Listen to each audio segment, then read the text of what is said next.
Hello, welcome back. In this video, I'm going to present an overview of stereotactic radiosurgery, SRS. This is a high-dose treatment intended as an ablative treatment of cancer and sometimes benign diseases. There's a lot of different technology that's involved that you could use for this, so I'll show a couple examples of that and some of the QA issues around that. So here we go. The topic of this video is stereotactic body radiation therapy, SBRT, and also stereotactic radiosurgery, SRS. Let me start with SRS. What are some characteristics of it? First of all, it's typically a single fraction treatment. That fraction has a prescription of more than 5 gray to the target. The diameter of the target is typically small. That would be less than 3.5 centimeter diameter for a case in the brain. And the delivery accuracy is very high. Typically quoted number would be less than 1 millimeter. Often no margins are used on the PTV, although in some cases there are CTV margins. It may help to understand this to look at the word stereotactic. It comes from the Greek stereo, meaning having to do with 3D space, and taxis means arrange or place. So it's a 3D placement originally of a needle. So this shows here a needle being positioned with this coordinate system in the head at a specific known place. For this application, the stereotactic coordinate system is defined by the frame that's placed on the patient's head, and there were several frames developed starting in the 1970s, the first being the Brown-Roberts-Wells frame, the BRW system, and later the Kostman-Roberts-Wells system, CRW. And these are in use today by some systems, and you can buy frames that use these coordinate conventions. So let's look at what this looks like in the context of radiosurgery. I'm going to be talking about one particular SRS delivery system, the Gamma Knife, but everything I'm going to say can also be accomplished on a linear accelerator with very similar equipment, and so this is just an example. Now in the system there's a frame here. That frame will affix to the patient's head, as shown here with these pins. They don't penetrate the skull, but they clamp it in place temporarily. Then during the treatment, the doors will open, the patient slides in. When they slide in, the sources come into position and the treatment begins. Now let me say a few things about these sources. In a Gamma Knife, these are cobalt-60 sources, high activity sources. There are 192 of them in the newest unit. They're arranged concentrically around the patient's head and divided into 8 sectors. And then in each of those sectors, there are 124 sources. And each sector can be turned on and off individually to make the shape of the dose distribution that you want. So all those sources are pointing to a single point, the isocenter, and by moving the patient's head around, you can control where that point is in the patient's head. And then in the Gamma Knife, you can change different collimators. You could use a 4 millimeter, 8 millimeter, 16 millimeter collimator. And so the size of all those sources can be changed to make a larger spot at the isocenter. It's called a shot.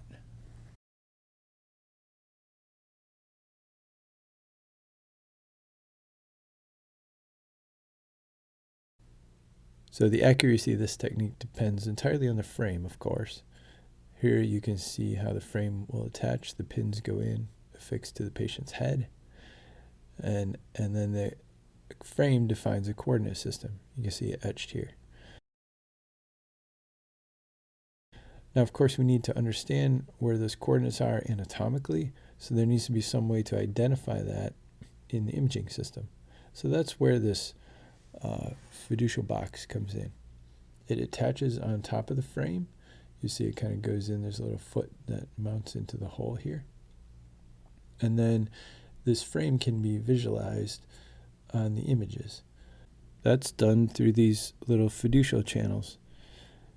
This is the MRI box that you're seeing here, and these channels are filled with a metallic containing liquid that can be visualized in MRI. The CT box similarly has a little metal marker. This is called the N-localizer system. It was developed in 1978 by the neurosurgeon Russell Brown. This is a clever way to tell where the image is with respect to the frame. So if I have a slice here, an axial slice, you would see that these fiducials would be visualized on that slice here, here, and here. And then there would be another end on the other side as well. And then the distance between these fiducials here and here would tell you where I am in the supinf dimension, right? So if I move this slice down, if I took a slice more inferior in the patient, you'll see that the fiducial positions would be at a different place, here, here, and here. So it localizes the image in space. Here are some example images. You can see a MR on the left, a CT on the right, and then here are the fiducial markers. So then you plan a treatment, which would consist of multiple of these isocenters or shots, and dwell time for each, and then the treatment would start. And this frame then is locked into an indexing system that allows you to position the frame and the head relative to the sources. Now, these types of treatments we've been talking about can be fractionated, which means they can be delivered over more than one fraction. That wouldn't be called SRS, stereotactic radiosurgery, because that means one fraction. But they might be called something like fractionated stereotactic radiation therapy, FSRT, or an equivalent term. These are also frameless, and you'll see here the patient in a mask, and the treatment is similar to what we've seen with the conventional fractionation therapy that we've seen before. With this, you need the image guidance. Here I'm showing for this particular system has a cone beam CT on it, and you image, and here's the image, and you align it with a reference image, and then you treat after the alignment. Now, since these are frameless, you do have to consider the movement of the patient during the treatment, since their head is not rigidly locked down. So most of these systems will have some capability for tracking that motion during treatment. Here, there's a marker in the patient's nose, which is tracked by an infrared camera system. And here you'll see the trace during treatment. And if it goes outside of some boundary, which you can set, here it's at 1.5 millimeters, then the treatment stops.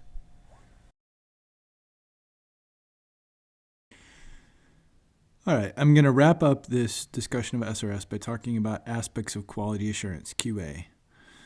The requirements for SRS QA are more stringent than standard therapy fractionations due to the very high dose per fraction and the fact that small margins or even no margins are used in treatment. So there's quite a bit of overlap with what we've talked about in previous chapters. Probably the most useful reference at this point is the AAPM Medical Physics Practice Guideline number 9, published in 2017. It goes through some of the QA requirements. Some of the key tests are verification of the radiation isocenter, and that's done on a daily basis in this technique. And also the imaging isocenter, also daily. That's important because you can align the patient up with imaging. And then the end-to-end test, where you take a phantom, you treat it as a patient, embed detectors in it, scan, plan, and treat. That's done annually. I'm going to show a couple examples of how this is accomplished. Here I'm showing the device that's used in the Gamma Knife system. This is mounted on the end of the couch where the patient's head would go. If you look, there's a central kind of container that has a diode inside of it. And then that diode is scanned back and forth across the beam, and you can determine where the radiation isocenter is. The device also has metal BBs embedded in it, and a cone beam CT scan is performed on the device, and the localization of the fiducials can be used to determine the location of the imaging coordinate systems in SRS space. Linux systems use different methods to accomplish tests like this. One important QA procedure is the Winston-Lutz test. That's pioneered by Wendell Lutz and his colleagues at the Joint Center in the 1980s. And it's very similar to what I showed in many ways, a metal BB placed at the radiation isocenter, and then films or images are acquired to make sure that the BB is in the center of the treatment field at all the different angles. As with any radiation procedure, we have to do output verifications. That's performed on a regular basis, daily, monthly, annually. There's a little more detail on this in Chapter 18. One of the important things is that the fields for SRS are typically very small, and so you have to use the correct size detector and apply the relevant correction factors that's discussed in previous videos. Finally, the accuracy of an SRS treatment relies on the geometric integrity of the imaging system. If there's a distortion in your imaging system, that translates into mislocalization of the target, right? So QA of the imaging system is a very important aspect of this. I'm showing here one phantom device that's used for QA of an MR imaging system. It's filled with liquid cupric sulfate solution, and it has plastic inserts. And the inserts have long T1 relaxation rates, and so they can be visualized as voids in MR images. So you mount this device in the head frame, you put the fiducial box on it, and you image it as with the patient, and then you measure where these fiducials are relative to where they should be. There are similar devices available for the QA of the CT system. All right, I hope that was a useful overview of SRS. I'm going to leave you with a little bit of further reading and background material if you want to dig into this complex and interesting topic further. And in the next video, we're going to go outside the cranium into the body, and we're going to talk about stereotactic body radiation therapy, SBRT. So see you in the next video.